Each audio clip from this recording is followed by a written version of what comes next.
Hello student, today I am going to teach you colonization of India। History का chapter 2 है part 2।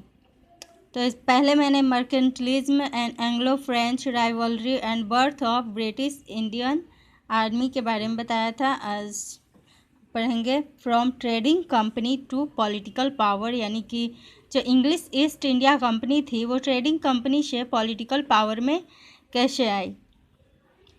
तो conquest of Bengal, इसकी शुरुआत कहाँ से होती है? बंगाल पे जीत के बाद ही जो है इंग्लिश ईस्ट इंडिया कंपनी तो वो पॉलिटिकल पावर में आ जाती है जब वो बंगाल पे जीतती है। तो सबसे पहले फाउंडेशन ऑफ कलकत्ता, तो बंगाल में ईस्ट इंडिया कंपनी जो थी तो उसने पहला ट्रेड सेटलमेंट हुगली के पास 1651 में स्थापित किया था और यहाँ पे उसका व्यापार बहुत ही ज़्यादा फला फूला। लेकिन जब इसने ट्रेड रूल्स जो थे, व्यापारिक जो नियम थे, जब उनका उल्लंघन करना स्टार्ट कर दिया तो मुग़ल एम्परर औरंगजेब इससे नाराज़ हो गया और इसके विरुद्ध युद्ध कर दिया और इसके फोर्सेस को, इंग्लिश ईस्ट इंडिया कंपनी के फोर्सेस को युद्ध में डिफीट कर दिया, हरा दिया। उसके बाद फिर औरंगजेब ने कंपनी को परमिट दिया कि वो ड्यूटी फ्री ट्रेड कर सकें और बदले में उनको एनुअल पेमेंट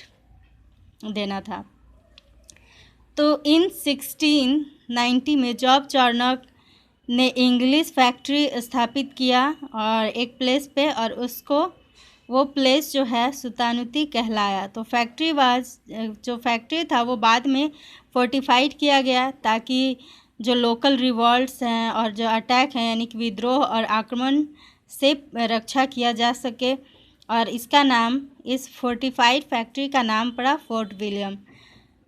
तो जल्द ही कंपनी को ज़मींदारी भी दे दिया गया, यानी कि जो रिवेन्यू था टैक्स को कलेक्ट करने का भी अधिकार दे दिया गया, सुल्तानुती के टैक्स का। और दो और विलेजेस गोविंदपुर और कालीकता और सुल्तानुती के टैक्स का कलेक्ट करने का अधिकार इन्हें ही दे दिया गया, कंपनी को दे दिया गया, यानी कि फोर्ट विलियम को दे दिया गया।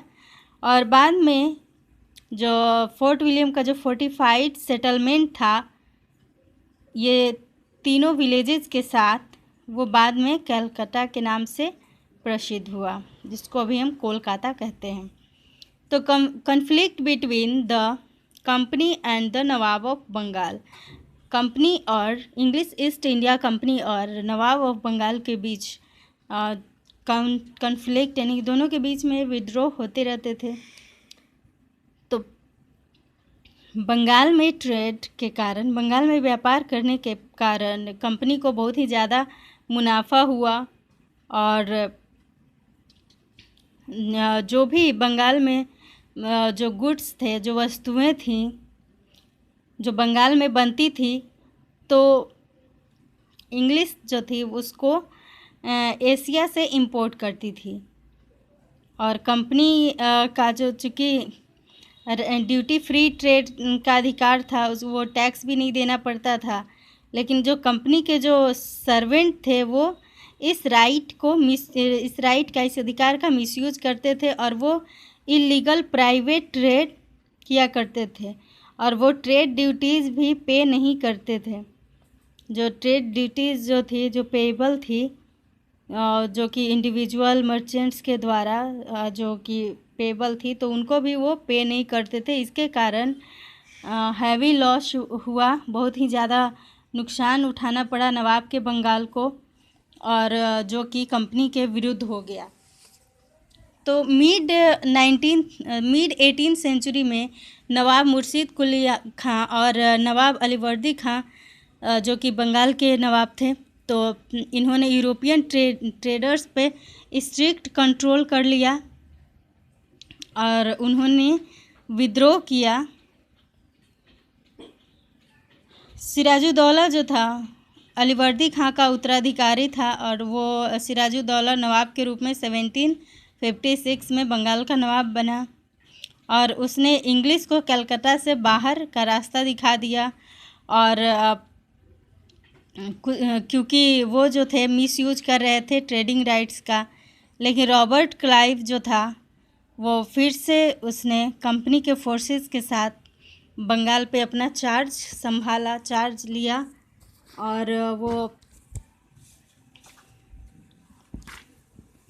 और उसने जो कंपनी का जो अर्लियर पोजीशन था उसको फिर से रीस्टोर कर लिया और उसने अपना विशेषाधिकार भी कायम रखा।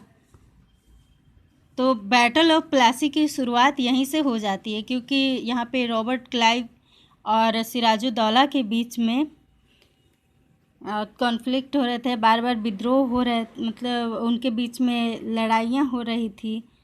तो इसके कारण बैटल ऑफ प्लासी होता है और ये बैटल ऑफ प्लासी 1757 में हुआ था।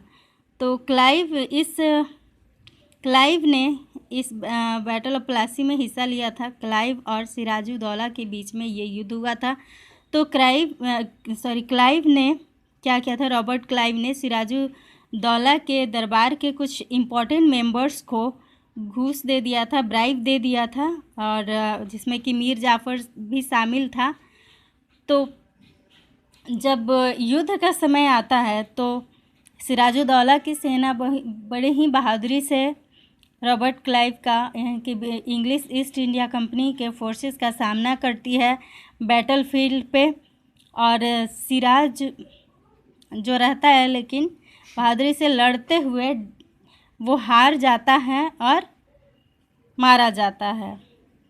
और उसके हार का मुख्य कारण था मीर जाफ़र का अपने सैनिकों को, अपने ट्रूप्स को विड्रू कर लेना, अपने सैनिकों को बैटलफील्ड से हटा लेना।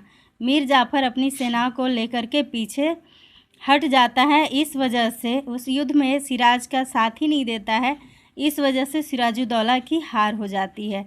तो इसके बाद कंपनी जो है मीर जाफ़र को नया रूलर बना देती है बंगाल का, नवाब ऑफ बंगाल बना देती है, और इसके बदले में उसे कुछ मनी देना पड़ता है, मीर जाफ़र को कुछ मनी देना पड़ता है, और 24 परगना की ज़मींदारी देना पड़ता है, और बंगाल के 24 परगना की ज़मींदारी देनी पड़ती है, और उनको फ्री ट्रेड करने का अधिकार भी देना पड़ता है। तो प्लासी की विक्ट्री से कंपनी का ट्रांसफॉर्मेशन होता है, उसका परिवर्तन हो जाता है, बदलाव हो जाता है उसमें, और अब वो ट्रेडिंग इंस्टीट्यूशन से वो पॉलिटिकल फोर्स में आ जाती है। पहले वो एक व्यापारिक संस्था थी, अब वो पॉलिटिकल फोर्स में आ जाती है। और इसके बाद जब ये जो मीर जाफ़र जब कंपनी के हैवी जो डिमांड थे उसको पूरा करने में जब असफल हो जाता है, तो 1760 में कंपनी मीर जाफ़र को डिपोज कर देती है, उसको गद्दी से हटा देती है, और उसके दामाद, उसके सन इन लॉ मीर कासिम को बंगाल का नवाब बना देती है। रिटर्न में मीर कासिम जो है कंपनी को ज़मींदारी, बर्दवान की ज़मींदारी और मेदिनीपुर चित्तगांव की ज़मींदारी देता है। तो नेक्स्ट बैटल ऑफ बक्सर कब हुआ था? 1764 में। और ये क्यों हुआ था? तो मीर कासिम जो है, जो कि मीर जाफ़र का दामाद था, तो मीर कासिम जो है कंपनी के जो विशेषाधिकार थे, व्यापारिक विशेषाधिकार, तो उनको लिमिट कर देता है, उनकी सीमा जो है वो कम कर देता है। तो इससे कंपनी जो है उसके विरुद्ध वार डिक्लेयर कर देती है, युद्ध करने लगते हैं, और उसको 1763 में हरा देती है। मीर जाफ़र जो है फिर से बंगाल का नवाब बना दिया जाता है वापस से। मीर जाफ़र जो कि मीर कासिम का ससुर था, तो उसे फिर से बंगाल का नवाब बना दिया जाता है। तो मीर कासिम अब यहाँ पे नवाब शुजाउद्दौला, जो कि अवध का नवाब शुजाउद्दौला, और मुग़ल एम्परर शाह आलम सेकेंड जो कि अवध में रह रहे थे, तो मीर कासिम उनके अलायंस में, उनके गठबंधन में एंटर कर जाता है, उनके गठबंधन में मिल जाता है, और तीनों मिल कर के 1764 में बक्सर में युद्ध करते हैं ब्रिटिश के ख़िलाफ़। और ब्रिटिश जो है उनके तीनों के कंबाइंड फोर्सेस को किसके किसके, नवाब शुजाउद्दौला, अवध के नवाब शुजाउद्दौला, मुग़ल एम्परर शाह आलम द्वितीय शाह आलम सेकेंड एंड मीर कासिम, तीनों की कंबाइंड फोर्सेस को बक्सर में हरा देती है। तो इस विक्ट्री के बाद ब्रिटिश जो हैं उनका अनक्वेश्चन्ड अथॉरिटी जो है वो बंगाल के ऊपर हो जाता है, यानी कि अब बिना कोई प्रश्न किए हुए बंगाल के ऊपर उनका अधिकार हो जाता है, क्योंकि वो बंगाल को वो जीत लेते हैं एक तरह से।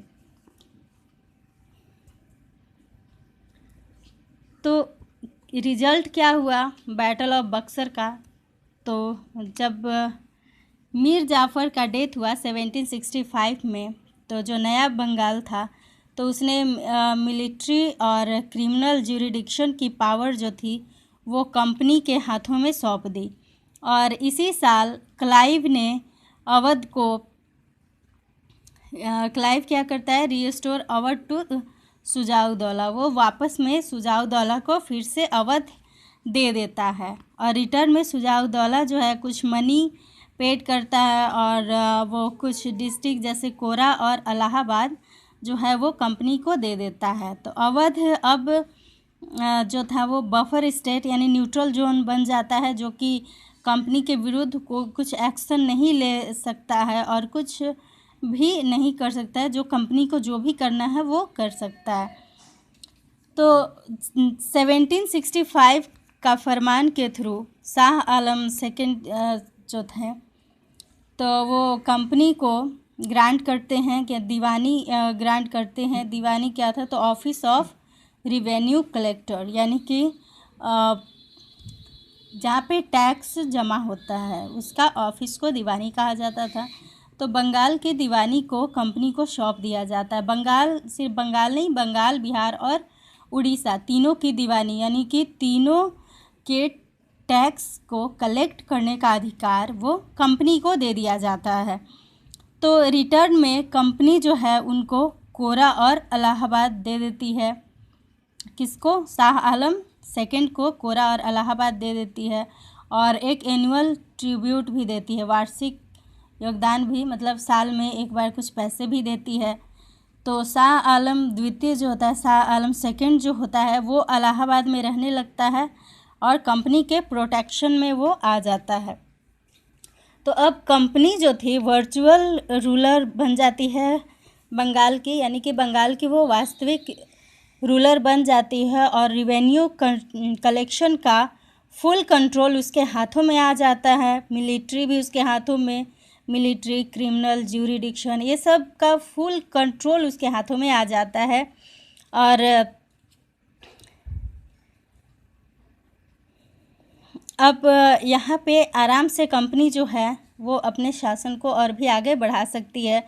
वो इंडियन बंगाल में क्या करती है कि वो सारे टैक्सेस वसूलती है, इंडियन गुड्स को वो अपने कीमतों पे परचेज करती है और अपने ट्रूप्स को, मतलब कि अपनी सेनाओं का मेंटेन करती है। एडमिनिस्ट्रेशन का जो खर्च होता है तो वो सब वो रिवेन्यू से ही पूरा करती है। तो नवाब का जो ऑफिस होता है तो वो रिड्यूस हो जाता है। पहले तो जो नवाब का जो जिस तरह से पोजीशन था वो अब कम हो जाता है यहाँ पे, और यहाँ पे जो कंपनी होती है वो अपने सारे पावर को बिना किसी रिस्पॉन्सिबिलिटी के इंजॉय करती है, क्योंकि उसका कोई काम ही नहीं था सिर्फ अपने प्रॉफिट के अलावे राज्य में क्या हो रहा है क्या नहीं हो रहा है, कौन लोग मतलब कुछ लोग जो हैं दबाए जा रहे हैं, कुचले जा रहे हैं, तो इनसे कंपनी को कोई मतलब नहीं था। बस वो अपने जो पोजीशन था, अपना पावर उसको एंजॉय कर रही थी। और ये सिस्टम जो था ड्यूअल गवर्नमेंट यानी कि द्वैध शासन जो था, तो ये 1772 में ये लास्ट हो गया। और बंगाल जो था इस सिस्टम के तहत बहुत ही सफ़र करना पड़ा बंगाल के लोगों को। और कंपनी के जो सर्वेंट थे वो धीरे धीरे वहाँ के लोगों को ऑपरेशन करते थे, उनको दमन किया करते थे, उनके लैंड्स को छीन लेते थे और उनको जंगलों में भागने पे मजबूर कर देते थे। तो ये जो था ये तब तक जारी रहा जब तक कि बंगाल में 1770 में अकाल ना आ गया। तो जब बंगाल सफ़र कर रहा था तो कंपनी के जो सर्वेंट थे, यानी कि जब बंगाल में अकाल पड़ी थी तो जो कंपनी के जो सर्वेंट्स थे वो और भी प्रॉस्पेरस हो रहे थे और भी ज़्यादा फल फूल रहे थे। और उनमें से बहुत सारे जो थे वो वेरी हम्बल बैकग्राउंड से आते थे और लो सैलरी रिसीव करते थे। लेकिन बहुत सारे जो लोग थे, बहुत सारे जो कंपनी के जो सर्वेंट्स थे, तो उनके पास बहुत ही ज़्यादा धन था और उनको इलीगल प्राइवेट ट्रेड करने का अधिकार था। बंगाल में वो इलीगल जो अवैध, मतलब कि ऐसा व्यापार जो कि इलीगल है, अवैध है, नहीं कर सकते हैं, वैसा वो व्यापार करके और पैसा, उस व्यापार से बहुत ही ज़्यादा पैसे वो कमा लिए थे। और जब वो इंग्लैंड वापस लौटे तो उनका जो वेल्थ था वो उनके सोसाइटी में इज्जत दिलाया और सोसाइटी के लोगों ने उनको नवाब कहना स्टार्ट किया। यानी कि यहाँ से जाने के बाद सोसाइटी के लोग जो थे इंग्लैंड में वो उनको नवाब कहते थे। तो इन 1772 वारेन हेस्टिंग जो था वो बंगाल का गवर्नर बना और ये जो डिवल गवर्नमेंट था ये सिस्टम इंडेड हो गया, ख़त्म हो गया और बंगाल जो था वो कंपनी के डायरेक्ट कंट्रोल में आ गया। यानी कि इससे पहले बंगाल जो था वो कंपनी के सर्वेंट्स के अंडर में था, लेकिन अब वो डायरेक्ट कंपनी के अंडर में आ गया।